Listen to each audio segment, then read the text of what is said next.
Hello students, today we are going to read the chapter Changing Times, class 4, subject EVS, chapter number 12. This is the part 1 of this lesson. So let's start. सबसे पहले हम कुछ learning outcomes देखेंगे कि हमें इस lesson से क्या क्या सीखना सीखेंगे हम. In the first, to know about partition of India, कि हम इंडिया का जो पार्टीशन हुआ उस समय को जान पाएंगे, उसके बारे में कुछ हम बातें जान पाएंगे. To understand relocation and its difficulties, किसी फैमिली के एक जगह से दूसरी जगह शिफ्ट होने में क्या क्या डिफिकल्टीज आती हैं उसको हम जानेंगे. Recognise house as a basic need, और किसी भी फैमिली के लिए घर जो है वो एक बेसिक नीड होता है, बहुत ज़रूरी होता है, उसको भी हम समझेंगे इस लेसन के through. So let's start. This is the story of Chetan Das, a person who came to India from Pakistan during the partition time in 1947. So let's start. Now he is telling his story of past times. My name is Chetan Das. Many years ago I used to teach children like you. मेरा नाम चेतन दास है. बहुत सालों पहले मैं भी आपके जैसे छोटे बच्चों को पढ़ाया करता था. These days I spend my time by writing about the days when I was young. आजकल मैं उन सभी बातों के लिए कुछ लिख रहा हूँ जो भी मेरा समय उस समय गुजरा जब मैं छोटा था. I would love to share some of these with you. उनमें से कुछ बातें मैं आपके साथ शेयर करूँगा. तो शुरू कर रहे हैं. A big move. I remember the time when I was 9 years old. वो बताते हैं कि मुझे याद है वो समय जब मैं 9 साल का था. It must have been over 60 years ago, और आज उस बातों को 60 साल से ज़्यादा हो चुके हैं, over 60 years. That was when we lived in Dera Ghazi Khan.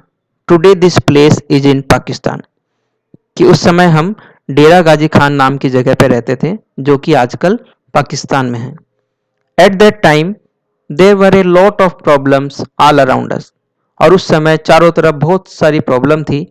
I could not understand what was happening, और मुझे समझ में नहीं आ रहा था कि क्या हो रहा है देश में. One day baba told us that we had to leave our village and move to another place, कि एक दिन उसके बाबा उनको बताते हैं कि हमें गांव छोड़ना पड़ेगा और हमें किसी दूसरी जगह पे जाना होगा.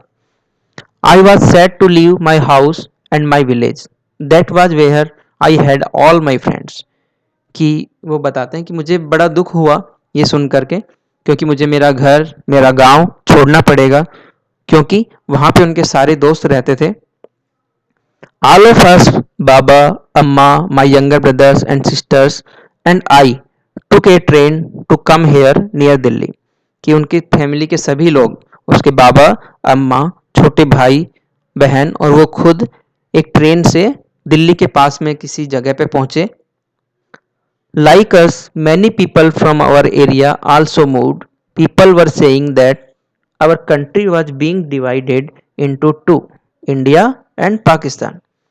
कि वो कहता है कि बहुत सारे लोग, हमारे जैसे बहुत सारे लोग थे जो हमारे एरिया से मूव कर रहे थे, एक जगह से दूसरी जगह जा रहे थे, और लोग ये कह रहे थे कि हमारा जो देश है इंडिया वो दो भागों में बांटा जा रहा है, एक होगा इंडिया और एक होगा पाकिस्तान.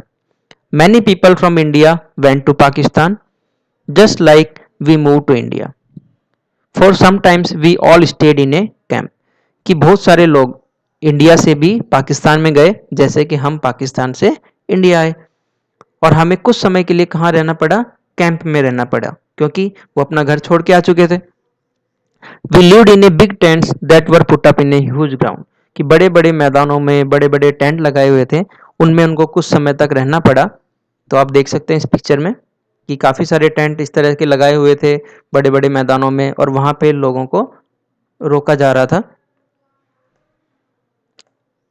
अब हम देखते हैं भारत का मैप जो कि 1947 से पहले का है, क्योंकि because India got freedom in 1947 and 1947 में भारत के दो हिस्से हो गए, एक पाकिस्तान और एक इंडिया.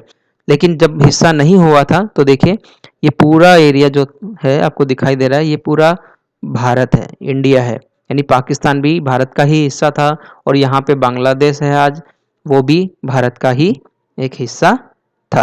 आप देख सकते हैं काफ़ी बड़ा हमारा एरिया था। When Pakistan and Bangladesh are also parts of India, कि ये दोनों देश भी हमारे ही देश के हिस्से थे। अब उसके बाद हम देखते हैं when India got freedom in 1947 and divided into two parts, Pakistan and India. तो 1947 में जब पाकिस्तान और भारत अलग हो गए तो देखिए ये मैप कुछ ऐसा बना, ये पाकिस्तान का एरिया हो चुका था और ये इंडिया का एरिया है। ये यहाँ से हम, ये इंडिया का बाउंड्री है और ये पाकिस्तान की बाउंड्री है। और यहाँ पे देखिए एक चीज़ और है, यहाँ पे ईस्ट पाकिस्तान, ये भी एक पाकिस्तान का ही हिस्सा था, कि यहाँ पे भी ये पाकिस्तान था, ईस्ट पाकिस्तान, और वो जो मैन पाकिस्तान बना था वो था। लेकिन इस ईस्ट पाकिस्तान का नाम 1971 में बांग्लादेश हो गया था। तो ये हमारा मैप है 1947 के बाद का। नाउ अब देखिए चेतन दास जब वहां से आ चुके थे, अब उनको, उनके साथ और क्या क्या होता है। A new home, one day baba told us that we had been given some land in Sohna village, he said that we could build our house there. एक दिन बाबा ने बताया कि हाँ, उनको सरकार ने कुछ जमीन दी है सोहना गांव में और वो अपना घर बना सकते हैं वहां पे। I was very happy, Baba and Amma worked hard to make the house, कि बाबा ने और अम्मा ने काफ़ी मेहनत की घर बनाने के लिए। And we children also help, कि हम बच्चों ने भी काफ़ी मदद की। Baba dug the soil and we quickly filled the pans and pass them on to Amma. तो देखिए वो बताते हैं कि बाबा ने जब मिट्टी खोदी और हमने उसको बर्तनों में भर भर के अपनी अम्मा के पास पहुंचाया। एंड गुड़िया एंड अम्मा mixed husk in it and Baba put up the walls, कि गुड़िया ने और अम्मा ने उसमें हस्क या पानी वगैरह मिला के उसको तैयार किया और बाबा ने उससे फिर दीवारें बनाई। आप देख सकते हैं इस तरह से मिला करके। We brought cow dung from nearby houses, Amma mixed it with the mud, कि हम पास के घरों से गाय का गोबर लेके आए और उसको मिक्स किया मिट्टी के साथ।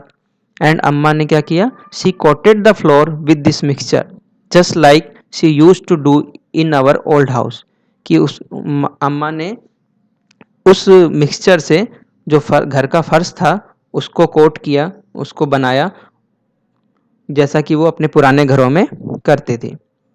अम्मा used to say that this would keep the insects away, अम्मा कहती थी कि इससे क्या होता है, जो इंसेक्ट्स हैं, कीड़े हैं, वो दूर रहते हैं।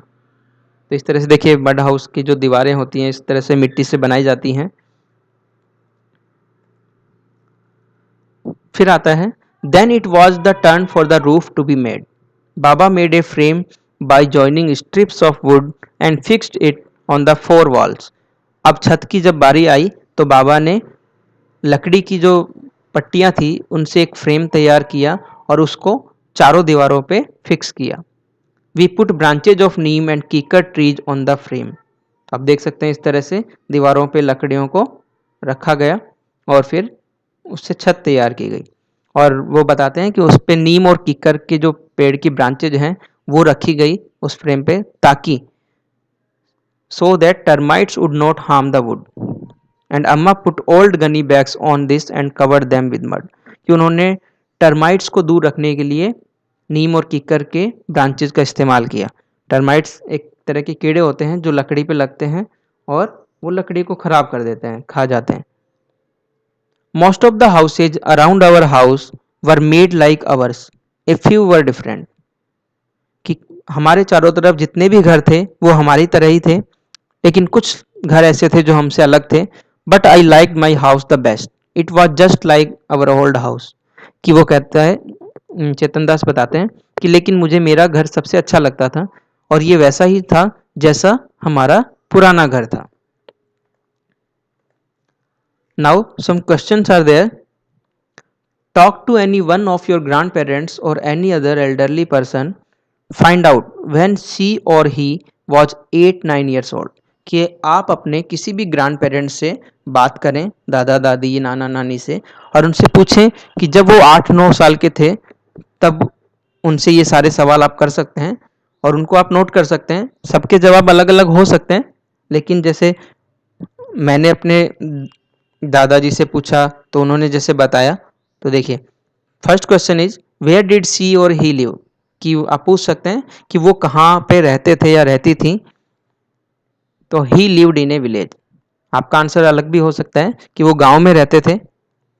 From what material was her और हिज हाउस मेड, कि उनका घर किस मटेरियल से बना था, तो उन्होंने बताया कि मड, स्ट्रॉ, हस्क, वुड, क्योंकि उस समय गांव में कच्चे घर होते थे, इसलिए उनका जो घर था वो इन्हीं से बना था, मिट्टी से, लकड़ी से, घास फूस से, और इन सब से वो बनाया हुआ था। Did they have a toilet in their house, क्या उनके घरों में टॉयलेट था, तो उन्होंने बताया no they did not have any toilet in their house, कि उनके घर में कोई टॉयलेट नहीं था, उनको टॉयलेट के लिए बाहर जाना पड़ता था। In which part of the house was food cooked, कि घर के कौन से हिस्से में खाना बनाया जाता था। Then food was cooked in courtyard of the house, कि जो खाना है वो घर के आंगन में बनाया जाता था। And a lot of mud was used when Chetan Das house was made, why, कि जब चेतन दास ने अपना घर बनाया उसने बहुत सारी मिट्टी यूज की। ऐसा क्यों किया उसने, क्योंकि because mud house were not very strong, क्योंकि जो मिट्टी के घर होते हैं वो ज़्यादा स्ट्रॉन्ग नहीं होते हैं। So a thick layer of mud was used, तो इसलिए एक मोटी परत मिट्टी की इस्तेमाल की गई ताकि जो मजबूती है वो घर पे बनी रहे। Now time passed and there were some changes in his house, a changing house. Time passed quickly, I finished my studies and got a job. अब वो चेतन दास बताते हैं कि धीरे धीरे समय गुजर गया, मैंने मेरी पढ़ाई पूरी कर ली और मुझे नौकरी भी मिल गई। Amma Baba wanted me to get married, I thought that before I got married we should repair a house and build one more room, कि उसके अम्मा बाबा चाहते थे कि अब वो शादी कर ले, लेकिन वो बताते हैं कि मैं सोचता था कि जब भी मैं शादी करूं उससे पहले अपने घर को थोड़ा सा रिपेयर कर लूं और एक रूम और बना लूं। In those days people in cities were using cement, they said that this made the houses stronger, कि उस समय के जो लोग थे वो सिटी में क्या बना रहे थे, सीमेंट का यूज कर रहे थे, और इससे वो कहते थे कि घर जो है वो मजबूत बनता है, इसलिए उन्होंने भी सोचा कि हम भी सीमेंट का ही यूज करेंगे और घर बनाएंगे। We used iron and cement for making the roof of the new room, कि हमने आयरन और सीमेंट का यूज किया जो नया रूम हमने बनाया उसकी छत को बनाने के लिए। In those days, unbacked bricks were also available in the market. We made the walls with them. The use of the bricks was useful. We did not need to coat the wall every week. अब देखिए उस उन दिनों अनबैक्ड BRICS यानी कच्ची ईंटों का प्रयोग होता था, मार्केट में अवेलेबल थी वो, और उससे उन्होंने दीवार बनाई और वो दीवार यूजफुल थी। क्यों, क्योंकि उनको बार बार जो मिट्टी की दीवारें थी उनको बार बार वो उनको कुछ दिनों के बाद मिट्टी का लेप करना पड़ता था, लेकिन अब जो उन्होंने दीवार बनाई उस पर उनको क्या करना होता था, once a year we would whitewash the walls, कि उनको साल में एक बार सिर्फ वाइट वॉश करना पड़ता था और वो सही हो जाती थी, अच्छा लगता था, नई हो जाती थी। देखिए यहाँ पे आप देख सकते हैं कुछ कच्ची ईंटें, ये पकाई हुई नहीं होती हैं, इनसे उन्होंने इस तरह से दीवार बनाई। We also built a small kitchen in the courtyard. The kitchen had a mud chula and place to keep the vessels. अब उन्होंने क्या बनाया, एक छोटा सा किचन बनाया आंगन में, और उस किचन में उन्होंने क्या बनाया, एक मिट्टी का चूल्हा बनाया और कुछ बर्तनों को रखने के लिए भी जगह बनाई। देखिए आप यहाँ पे देख सकते हैं इस किचन को, यहाँ पे मिट्टी का चूल्हा है और बर्तनों को रखने के लिए भी जगह बनाई, और यहाँ पे सभी बैठ करके खाना खाते थे।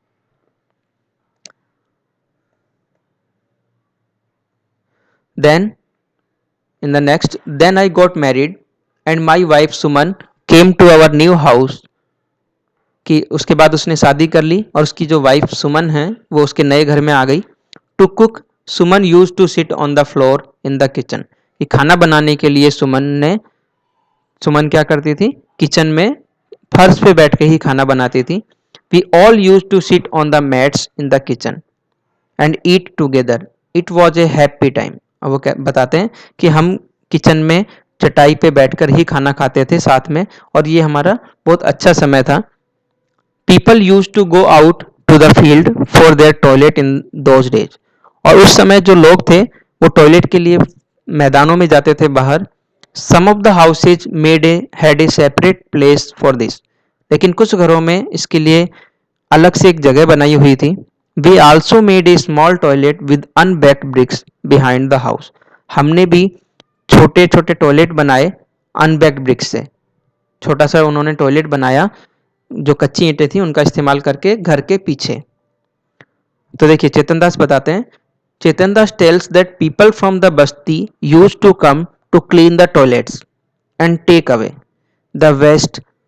चेतन दास बताते हैं कि बस्ती के जो कुछ लोग थे वो लोगों के घरों में जाकर के टॉयलेट को साफ करते थे और जो भी गंदगी वहां पे होती थी उसको वो अपने साथ ले जाते थे.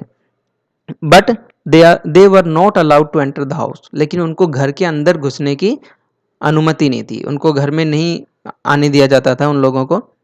तो देखिए the people who use the toilets did not clean them. तो इससे हमें क्या पता चलता है कि जो लोग टॉयलेट का यूज करते थे वो उसको साफ नहीं करते थे, और जो उसको साफ करते थे वो उस टॉयलेट का यूज नहीं करते थे. क्या आज भी ऐसा ही होता है? Is there a toilet in your house? Who cleans it? कि क्या आपके घर में टॉयलेट है और उसको कौन साफ करता है? तो देखिए आप सबको पता है सभी के घरों में अब हमें टॉयलेट देखने को मिलता है और हम खुद ही उसको साफ करते हैं. Yes, there is a toilet in our house and we clean it on our own. कि हमारे घर में टॉयलेट है और हम खुद उसको साफ करते हैं. तो ये हमारा this is the part 1. Now remaining chapter we will read in the part 2. Thank you.